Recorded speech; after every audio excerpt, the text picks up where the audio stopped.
Une pluie fine tombait depuis bien 2 heures sur la plaine. Ondulant au vent, l'herbe haute et grasse semblait à un océan d'or sous la lumière du soleil couchant.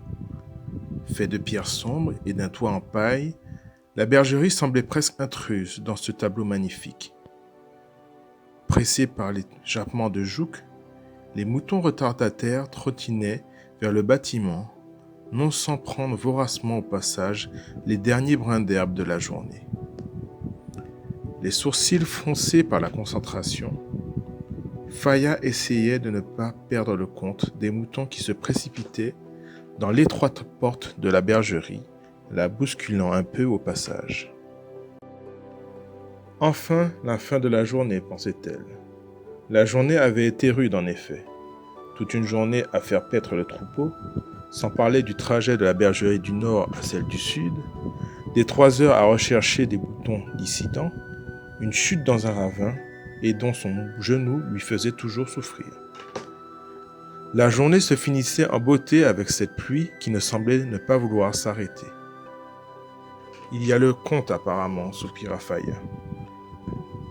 Le dernier mouton, une femelle tellement pleine qu'elle ne pouvait à peine trotter, passa de manière comique en bêlant.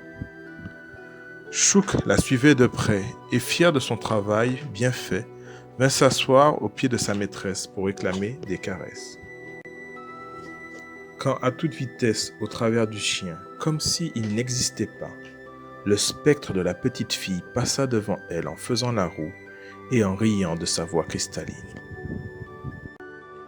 Criant de surprise, Faya glissa dans la boue créée par la pluie et la terre meuble piétinée par les centaines de pas des hauts vents. La lourde chute de Faya réveilla la douleur encore vive de son genou, lui faisant lâcher un cri de douleur.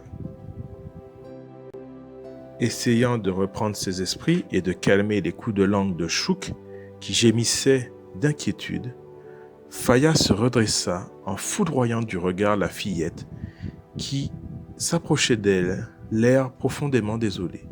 « Va-t'en, mais va-t'en, sale monstre! Laisse-moi en paix, laisse-moi tranquille !»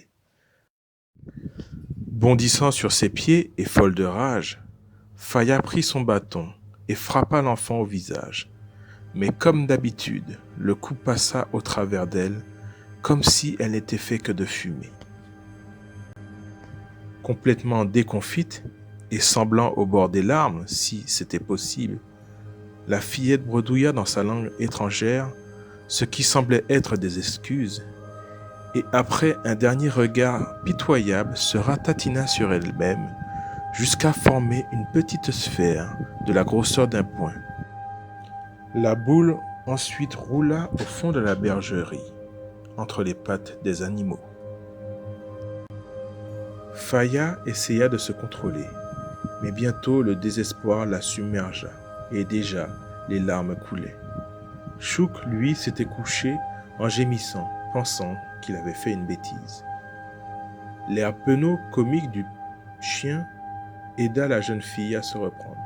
« Mon pauvre Chouk, dit-elle en le caressant, c'est juste ta maîtresse qui débloque, tu n'as rien fait. » Elle lui donna enfin sa friandise à la grande joie du chien. Près de 4 mois sans rechute, et voilà que ces crises d'hallucination reprenaient. 5 ans à voir cette fille constamment. Pourquoi cela lui arrivait-elle? Pourquoi voir cette fille en particulier? Elle ne ressemblait à personne qu'elle connaissait, ni à quelqu'un qu'on lui aurait décrit, ni à la description d'un conte ou d'une histoire quelconque. À quoi donc se raccrochait son esprit malade pour lui faire voir la mystérieuse fillette? 5 ans. 5 ans. Le jour de ses 13 ans aurait dû être un jour de joie, l'un des plus beaux jours de sa vie normalement, où elle a été mise à l'honneur, la cérémonie du Sahari, le passage de l'enfant à l'adulte, de la fille à la femme. La cérémonie en elle-même s'était bien passée, et Faya ce soir-là s'endormit comme une masse, la tête remplie de danse, de musique et de chant. Une voix cristalline et incompréhensible mais pourtant discontinu, troubla cependant son sommeil. Abasourdie, elle ouvrit à demi un œil, puis ouvrit en grand les deux, n'y croyant pas. Sur sa poitrine, assis en tailleur, une petite fille d'une bizarre fluorescence, toute bleue, de pied en cap. Ses longs cheveux clairs et raides, sa peau, sa petite robe à bretelles, tout était bleu. Elle lui parlait avec animation en agitant ses bras, un large sourire aux lèvres, dans un langage inconnu. Faya se rappela avoir pensé qu'elle ne sentait pas son poids, avant que la terreur et la panique l'envahissent.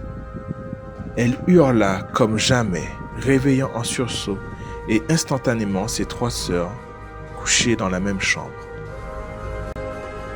Folle de terreur, elle balança à la figure de l'apparition son oreiller, qui traversa l'enfant comme si qu'elle n'existait pas. C'en fut trop pour Faya qui s'évanouit. Quelques minutes plus tard, elle se réveilla avec sa famille tout entière autour d'elle, avec des mines très inquiètes. « Et je suis censée être une femme maintenant, pesta-t-elle intérieurement. Me mettre dans cet état pour un simple cauchemar. Je n'aurais pas dû essayer la liqueur de mûre. » Malgré qu'elle frissonnait toujours d'émotion, elle tenta de rassurer sa famille. « Je suis désolée, vraiment, j'ai dû faire un cauchemar. Allez vous coucher. »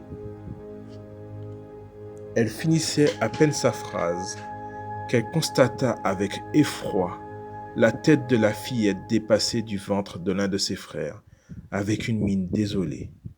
Et ce fut de nouveau les cris et les larmes.